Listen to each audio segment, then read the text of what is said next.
Nilinaw ng National Commission on Indigenous Peoples o NCIP Region 12 na hanggang isang buwan lamang ang bisa ng Certificate of Holdover Authority ng isang Indigenous Peoples Mandatory Representative o IPMR. Ayon kay NCIP 12 Legal Officer Attorney Ilda Marie Divulgado, malinaw sa NCIP Administrative Order No. 1 Series of 2021 Section 13 na ang holdover ay limitado lamang sa isang buwan mula sa huling araw ng termino ng IPMR o mas maaga kung may naitalagang bagong IPMR na may Certificate of Affirmation o COA. Ipinaliwanag ni Divulgado na layo ng holdover na maiwasan ang vacuum o kawalan ng kinatawan sa sanggunian habang isinasagawa ang proseso ng pagpili ng bagong IPMR. Subalit kapag lumampas na ng isang buwan at wala pang napipiling kapalit, otomatikong nagtatapos ang termino ng kasalukuyang IPMR. Gayunpaman, nilinaw nito na walang otoridad ang NCIP na magtanggal sa overstaying ng IPMR o maglabas ng cease and desist order o manghimasok sa usapin ng disiplina. Ito anya ay saklaw na ng City o Municipal Council at ng Department of the Interior and Local Government o DILG. Sinabi ito ni Divulgado matapos mapaso ang Certificate of Holdover Authority ni Coronadal IPMR Antonio Abing noong 2025. Si Abing ay inireklamo ng overstaying ng kapwa nito IPs. Wala kaming jurisdiction sa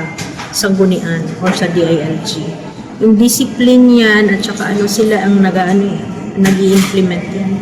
Wala, kahit hinukatin mo yung buo naming guidelines, walang beyond the Certificate of Holdover Authority. Vacuum talaga, yun yung sanang iniiwasan natin. Kaya nga, sa lahat ng guidelines nakalagay, 6 months prior to the expiration, pwede na mag-request ang community para simulan na yung mga proseso sa pagkandak ng selection process. Si NCIP 12 Legal Officer Attorney Ilda Marie Divulgado. Grace Torreta, NDBC, Bida Balita.